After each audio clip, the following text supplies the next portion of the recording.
Hello students, chemistry fundamental chemistry class 8 में मैंने आप लोगों को इलेक्ट्रॉनिक कॉन्फ़िगरेशन बताना स्टार्ट किया था।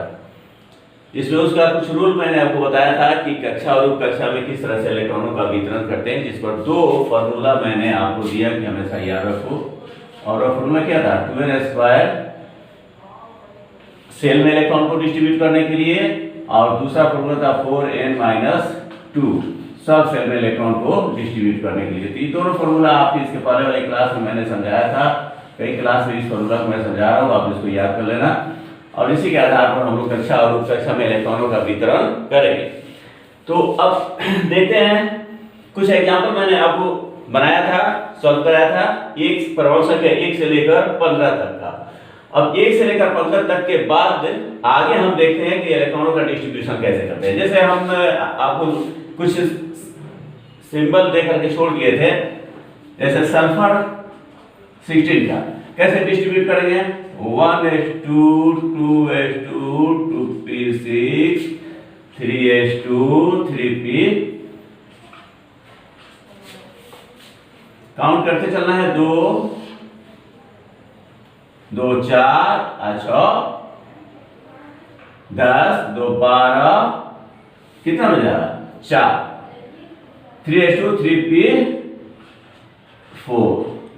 तो इस तरह से आपका ऊपर जो देख रहे हो वह इलेक्ट्रॉन की संख्या है 2 2 4 6 10 2 12 और 4 16। ये टोटल इलेक्ट्रॉन कितने हो गए? 16 हो गए। इस तरह से हम लोगों ने डिस्ट्रीब्यूट कर लिया। सब सेल में आप देख रहे हैं कि पहली कक्षा के पहले सब सेल में 2 इलेक्ट्रॉन, दूसरी कक्षा के दूसरे सब सेल में 2 इलेक्ट्रॉन, दूसरी कक्षा के दूसरे सब सेल पी में 6 इलेक्ट्रॉन, तीसरी कक्षा के पहले सब सेल में 2 इलेक्ट्रॉन और तीसरी कक्षा के दूसरे सब सेल पी में 4 इलेक्ट्रॉन दिखाया गया है। इस तरह से कक्षा में अगर हम इसको देखें तो के में आपको कितना इलेक्ट्रॉन मिला? 2, और ये एल में मिला आपको 8, और यहाँ एम में टोटल इलेक्ट्रॉन कितने मिले? 4 और 2 6। आप कक्षा में भी इलेक्ट्रॉन को देखते चलोगे। दूसरे एलिमेंट्स क्लोरीन बता दें आपको, जिसकी परमाणु संख्या 17।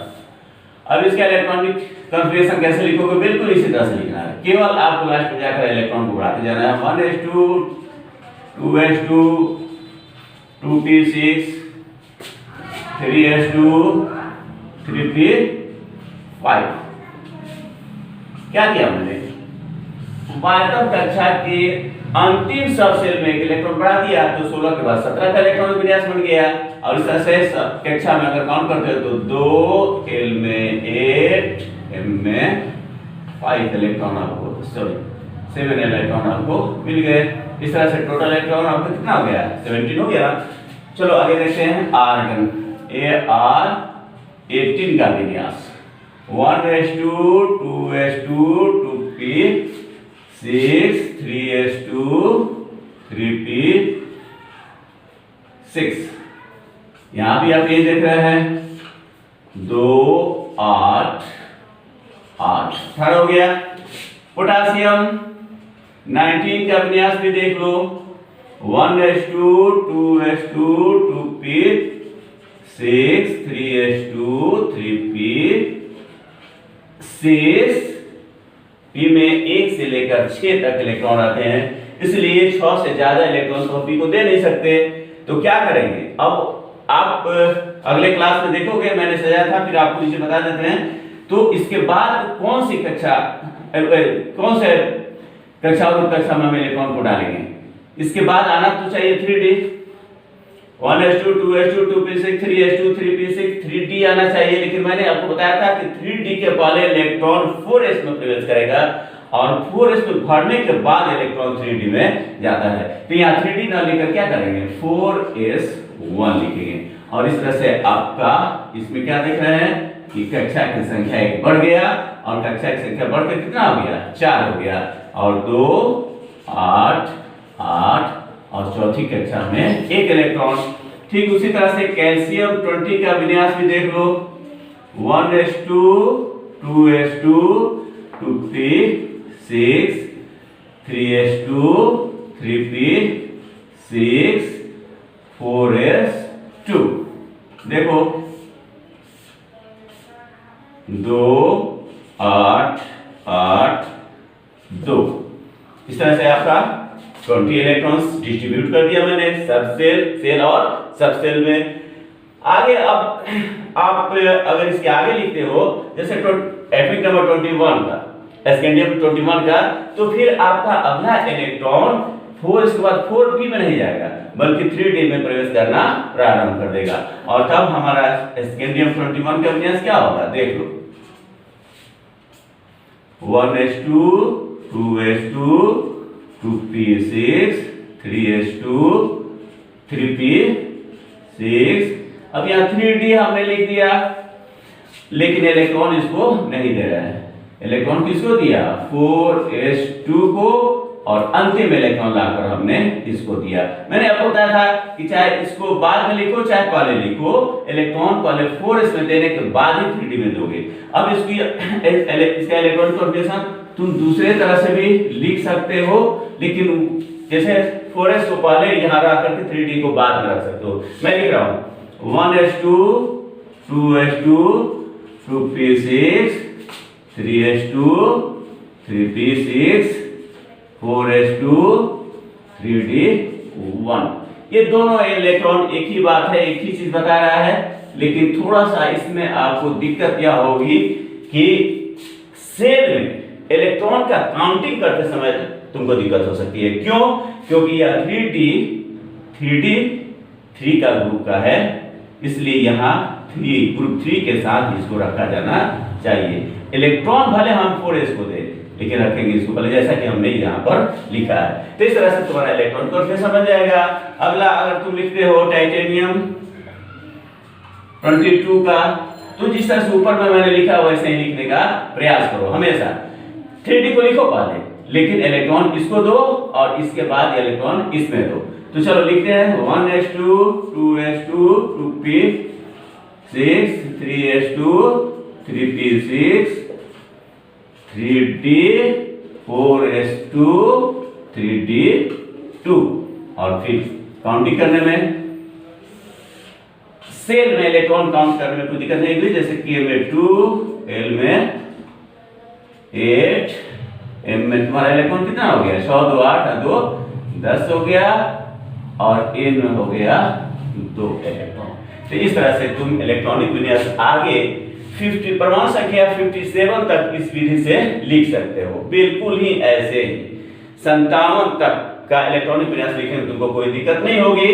तो 57 तक का लिखना, और फिर 57 के बाद कुछ रूल चेंज होते हैं, जिस रूल को मैं बताऊंगा 57 के बाद क्या क्या रूल लागू होगा, और उसके बाद तुम आगे का इलेक्ट्रॉनिक विन्यास बहुत आगे तक लिख सकते हो। तो चलते हैं देखते हैं, चलो बच्चों देखते हैं आगे।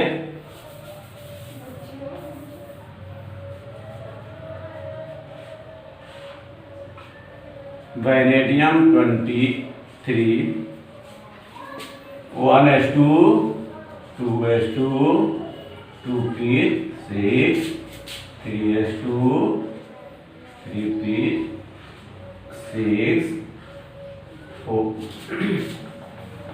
3d 4s2 और 3d3। इस तरह से देखा आपने कक्षा में इलेक्ट्रॉनों की संख्या यहाँ k = 2 L = 8 M = 100 2 8 3 11 और N = 2। टोटल इलेक्ट्रॉन हो गए आपके 23। आगे देखो क्रोमियम 24 के इलेक्ट्रॉनिक कॉन्फ़िगरेशन पर ध्यान देना, इसलिए कि इसके इलेक्ट्रॉनिक कॉन्फ़िगरेशन में थोड़ा सा तुमको चेंज दिखाई देगा। अभी देखो इसका हम इलेक्ट्रॉनिक कॉन्फ़िगरेशन लिखकर बताते हैं क्या चेंजेस हो रहा है इसमें। 1s2 2s2 2p6 3s2 3p6 3d4s1 और यहाँ 3d5 करते थे। इसलिए ऐसा करते हैं क्योंकि लास्ट में अगर आपका 6 इलेक्ट्रॉन बच रहा हो तो d में डी के अधिकतम इलेक्ट्रॉन का आधा इलेक्ट्रॉन हाफ कर देते हैं, 10 होता है अधिकतम इलेक्ट्रॉन बताया था मैंने, तो उसका हाफ 5 कर दिए, और इसमें अधिकतम एस में 2 होता है तो उसका हाफ 1 कर दिए। ये आगे के क्लासेस में जब मैं पढ़ाऊंगा अवयव सिद्धांत तो उसमें बताऊंगा ऐसा क्यों होता है। तो यहाँ पर इतना याद रखो कि यह 3D4 ना होकर 3D5 होगा, 3D3 के बाद 3D4 होना चाहिए था, लेकिन यहाँ 3D5 होगा। यह विन्यास अधिक अस्थाई होता है, स्टेबल होता है अपेक्षा के 3D4 के। तो इस तरह से हम लोग वहां पर ऐसा कर देते हैं, और तब इलेक्ट्रॉनों को काउंट करें तो K = 2, L = 8, M = 13 और N = हो जाएगा आपका 1। अब अगला इलेक्ट्रॉन जो आएगा, जैसे इसके बाद हम लिखते हैं मैग्नीज 25। तो ये मैग्नीज 25 का विन्यास लिखते समय देखो यहाँ पर 1s2, 2s2, 2p6, 3s2, 3p6, 3d, अब 4s2 और यहाँ 3d5 रहने देंगे। अब यह स्टेबल रहा और यह पूरा का पूरा भर गया। और इस तरह से कक्षा में इलेक्ट्रॉनों की संख्या देखो तो तुम्हारा क्या मिला, K = 2, L = 8, M = 13 रहा और N बढ़ करके 2 हो गया। अब आगे जब लिखोगे फेरस Fe26 का तो 1s2, 2s2, 2p6, 3s2, 3p6, 3d, 4s2 और 3d6। अब यहाँ इलेक्ट्रॉनों को काउंट करो तो यहाँ हो गया 2, 8, हम कक्षा नहीं लिख रहे हैं, केवल लेवल समझ जाना तू, 2, 8, 14, 2। इसके बाद आपका आता है कोबाल्ट। कोबाल्ट का सिंबल लिखते समय हमेशा ध्यान रखना कि C बड़ा और O छोटे लेटर में हो, C कैपिटल लेटर में और O स्मॉल लेटर में लिखना हमेशा। तो इस तरह से 27 का विन्यास जब हम लिखेंगे तो 1s2, 2s2, 2p6, 3s2, 3p6, 3d, 4s2, 3d7। और इस तरह देखो विन्यास में क्या आया तुम्हारा सेल में 2, 8, 15 और 2।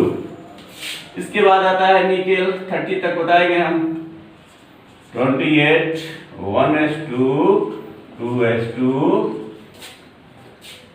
2p6, 3s2, 3p6, 3d, 4s2, 3d8। और तब इलेक्ट्रॉन कितने हो गए इस कक्षा में, 2, 8, 16 और 2। तीसरी कक्षा में इलेक्ट्रॉन बढ़ना शुरू हो गया है। अब तीसरी कक्षा में कहां तक इलेक्ट्रॉन बढ़ेगा, 18 तक। बताया था कि तीसरी कक्षा M में 1 से लेकर 18 तक इलेक्ट्रॉन रह सकते हैं। तो 1 से लेकर 18 तक जैसे ही 18 इलेक्ट्रॉन इसमें हो जाएगा, अब इसमें इलेक्ट्रॉन बढ़ना बंद हो जाएगा और तब अगली कक्षा के इसके बाद शुरू हो जाएगा। देखिए क्यूप्रम या copper 29, 1s2, 2s2, 2p6, 3s2, 3p6, 3d, 4s2, 3d9। Sorry ये 9 होना चाहिए लेकिन 9 नहीं होगा।